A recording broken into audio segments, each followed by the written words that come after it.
Jadi pada kesempatan ini Ustazah akan membahas tentang kaidah kebahasaan pada teks berita. Kita memulai pembelajaran kita pada kesempatan ini, marilah kita membacakan basmalah. Bismillahirrahmanirrahim. Semoga pintu hati kita dapat terbuka dan ilmu yang Ustazah sampaikan menjadi berkah. Baiklah Ananda, kita kembali lagi kepada pembahasan kita yang pertama, yaitu kaidah kebahasaan teks berita. Apa yang dimaksud dengan kaidah? Kaidah yang dimaksud pada teks berita ini merupakan acuan dasar atau aturan yang harus kita ikuti dalam membuat kata atau kalimat di dalam teks berita. Apa saja yang menjadi ciri kebahasaan teks berita? Pertama, menggunakan kalimat langsung dan tidak langsung. Yang kedua, menggunakan kata kerja mental. Yang ketiga, menggunakan konjungsi temporal. Apa konjungsi temporal? Konjungsi temporal adalah kata hubung yang menunjukkan waktu. Berikutnya, menggunakan keterangan waktu. Dan yang terakhir, menggunakan bahasa baku. Ananda, dari kelima ciri kaidah kebahasaan yang sudah paparkan tadi, Ustazah akan ulas satu persatu. Kita mulai dari yang pertama, menggunakan kalimat langsung dan tidak langsung. Apa yang dimaksud dengan kalimat langsung? Kalimat langsung adalah kalimat yang berisi ujaran yang dituliskan kembali. Contoh, saya nanti sore akan ke rumahmu. Jadi, di sini Ananda dapat melihat adanya tanda kutip. Biasanya kalimat langsung yang tertulis ditandai dengan adanya tanda kutip. Berikutnya, kalimat tidak langsung. Apakah kalimat langsung berbeda dengan kalimat tidak langsung? Sangat berbeda. Kalau kalimat tidak langsung, kalimat yang telah dibahasakan kembali tanpa mengurangi intinya. Jadi, boleh kita bahasakan kembali dengan cara kita masing-masing, namun intinya tetap apa adanya. Jadi contoh, Rini ingin menanyakan tentang keadaan setelah mengalami kecelakaan lalu lintas minggu lalu.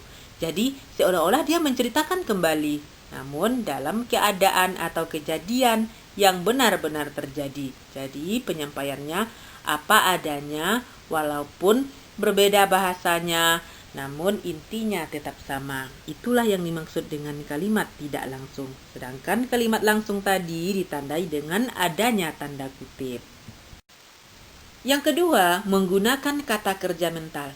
Kata kerja mental merupakan kata kerja yang menerangkan bentuk aktivitas. Jadi biasanya diawali dengan awalan me, awalan ber, dan sebagainya. Jadi yang bentuk kata kerja itu merupakan suatu bentuk aktivitas, contoh mencangkul, melihat, mendengar, membaca, mencuci, bermain, bersepeda, dan sebagainya.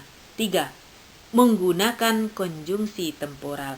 Konjungsi, Ananda sudah paham apa yang dimaksud dengan konjungsi karena sebelumnya Ustazah telah menjelaskan. Kalau konjungsi itu sama dengan kata hubung. Jadi, konjungsi temporal itu adalah kata hubung yang menunjukkan waktu.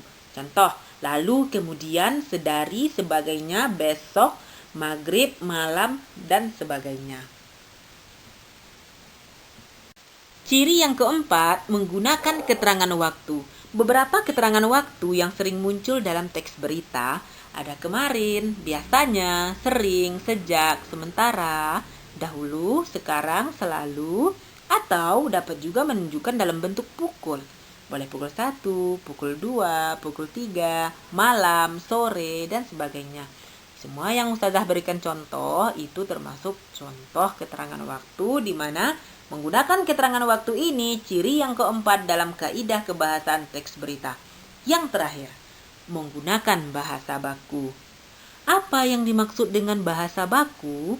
Bahasa baku yang dimaksud adalah kata atau bahasa yang sesuai dengan EBI.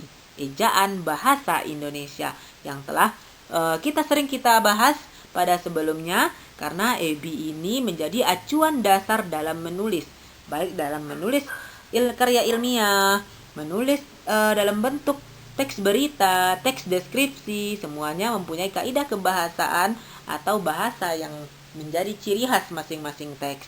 Ananda harus memperhatikan Dan Ustazah harap dari video-video yang Ustazah paparkan, Ustazah harap Ananda dapat memahami dan mau menanyakan kembali kepada Ustazah apa yang menjadi kendala bagi Ananda. Semoga ilmu yang Ustazah sampaikan menjadi berkah dan bermanfaat ya nak ya. Ustazah harap Ananda tetap semangat dan serius dalam mengikuti pembelajaran kita. Ustazah akhiri, wabillahi taufik wal hidayah. Assalamualaikum warahmatullahi wabarakatuh. Baiklah anak-anak ustazah, sampailah kita di akhir pembelajaran kita pada kesempatan ini. Mudah-mudahan apa yang saya sampaikan kepada Ananda menjadi berkah ilmunya.